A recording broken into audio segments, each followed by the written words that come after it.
those days. Okay. Hey, everybody. My name is Jim Farmer. I am the festival director of Out on Film, which is Atlanta's LGBTQ film festival, as well as a reporter for Georgia Voice.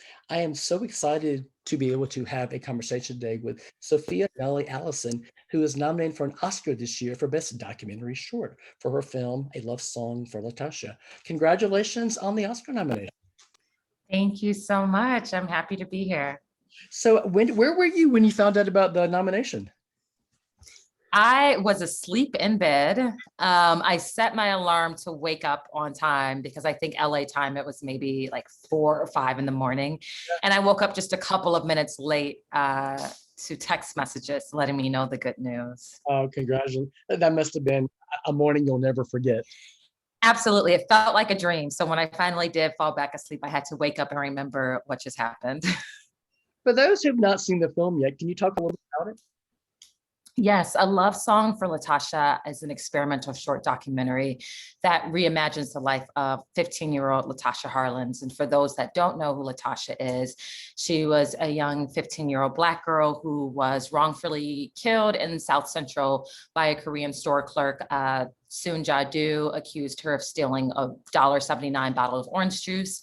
Latasha was not trying to steal it. She had the money in her hand. After a small altercation, Soon Ja-do shot and killed Latasha, and she served no time, just probation and a fine, but served no time for Latasha's unjust killing. So this film really explores the memories of Latasha by two people who were really close to her, her best friend, Tybee O'Bard, who was 15 years old at the time of Latasha's death, and her cousin, Shanice Harlins, who was 14 years old. It's such a beautiful film. I watched it this morning. Congratulations. Thank you. Thank you. What made you want to tell this story? So I'm a native of South Central Los Angeles, and I'm really interested in interrogating the archives, excavating the archives. How can we make sure that stories about Black women and Black girls are not erased, are not pushed into the background? You know, Latasha's death was one of the leading catalysts for the LA riots, but people often associate the uprising with Rodney King. And I did not want Latasha to exist only within the context of her trauma, of her death. You know, within the film, we're very intentional not to include the footage of her murder, and wanted her to be surrounded by life, to be surrounded by these dreams that she had. And so for myself as a young Black girl growing up in South Central, it was really important to highlight Black girlhood, to highlight the importance of these stories and memories. What was it like growing up during that time? It was so beautiful. I often speak about how my mom was a storyteller in the community. We lived in Leimert Park and Jefferson Park, and Leimert Park is like the Black arts center of South Central.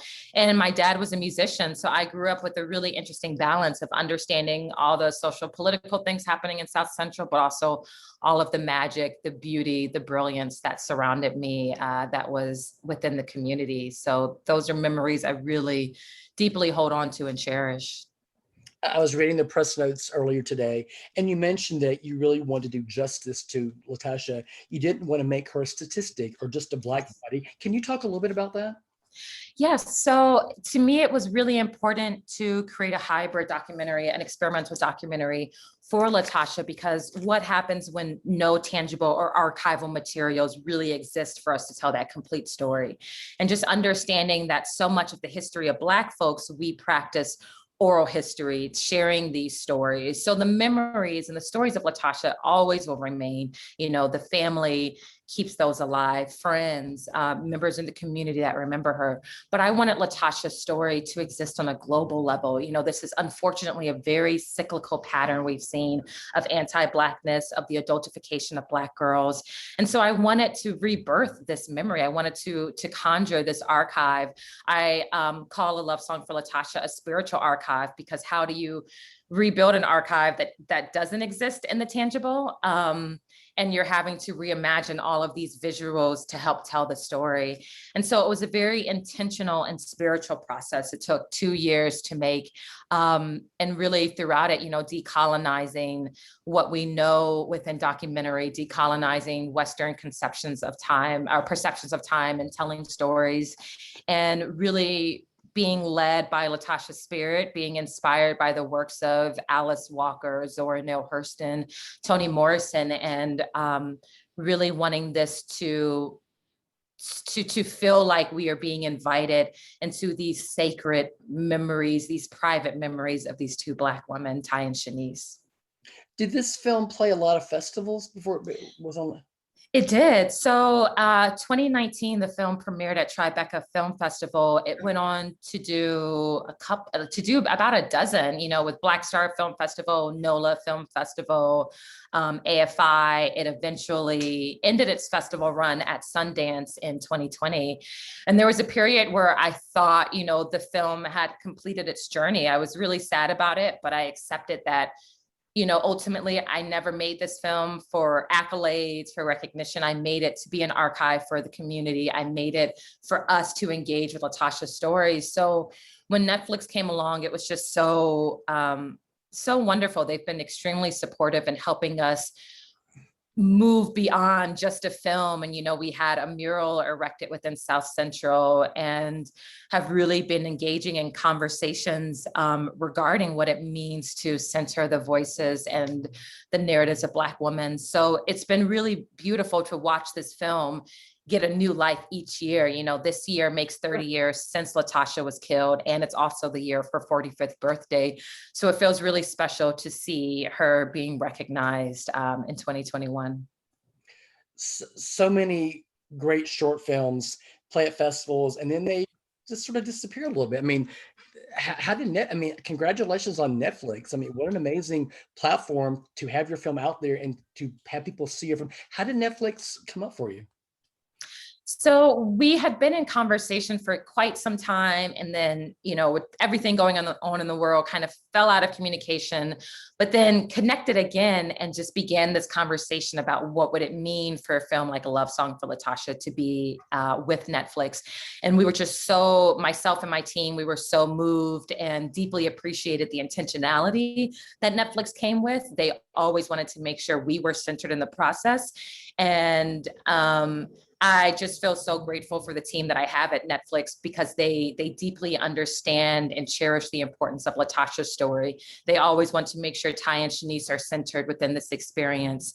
And so the conversation was maybe a couple of months before we actually, officially became a part of the Netflix family. But it was just, as you said, so many shorts, they just have a short run and then kind of disappear. And I just knew that's something that couldn't happen with Latasha. And we did receive, several inquiries from different places to license the film, but Netflix, everything they presented to us felt as intentional as the filming process had been.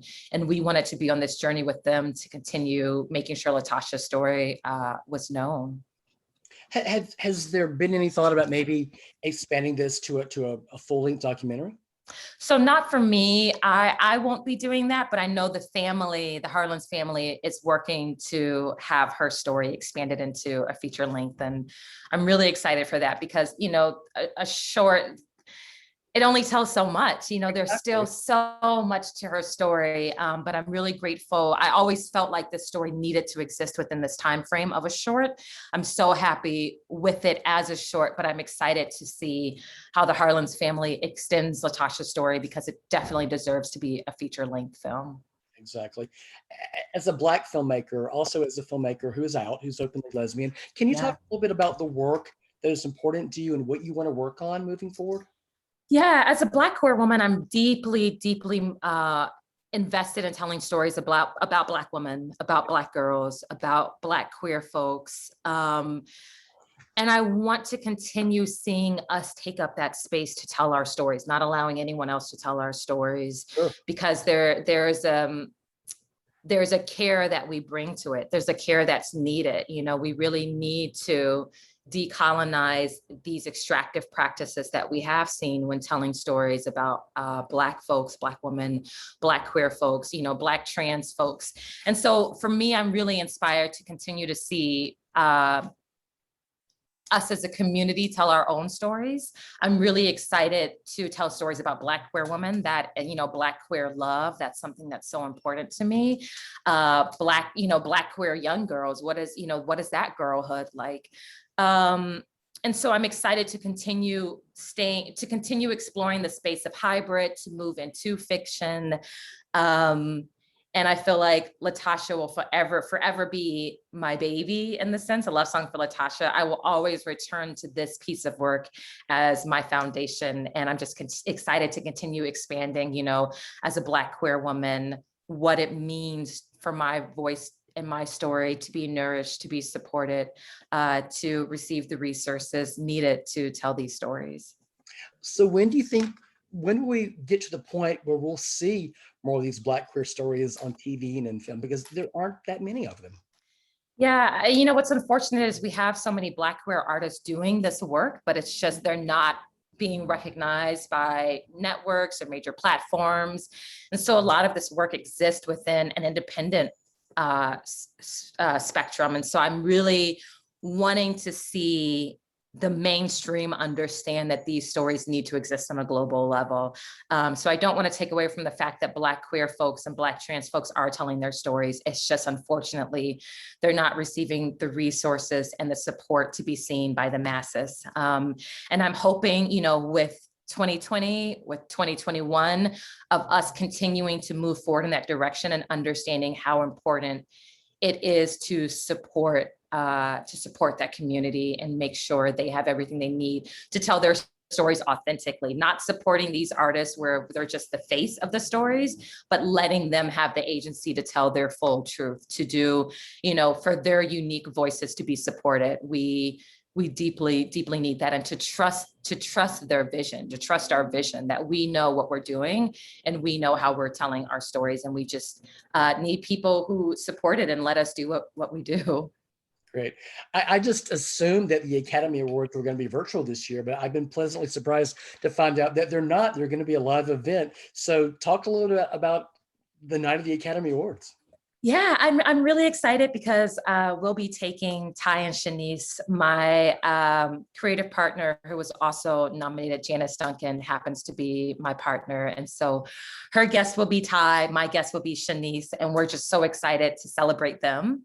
I'm really excited for them just to see how Latasha's story continues to deeply impact people, how the work of Shanice's mom, Denise Harlan's, has built such a strong foundation to make sure Latasha receives justice.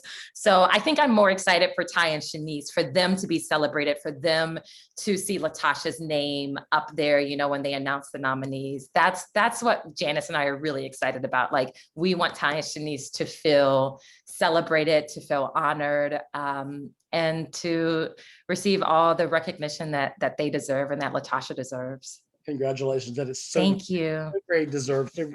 So where can people get more information on the film? So you can watch the film on Netflix, and then we also have a website, alovesongforlatasha.com. Great. And what's next for you? I'm actually completing my first feature. I'm in the post-production process. I just finished production, so excited for that new work to come out into the world. It's another hybrid experimental documentary. Oh, great. Congratulations. Yeah. Thank you so much. On the film. It is extraordinary. Congratulations again on the Oscar nomination. You know, I'll cross my fingers for you for April. It was lovely talking to you, Sophia. And you too. Thank you so much. I hope you have a great rest of the day. You too. Thank you so very much. Thank you. Bye. Bye.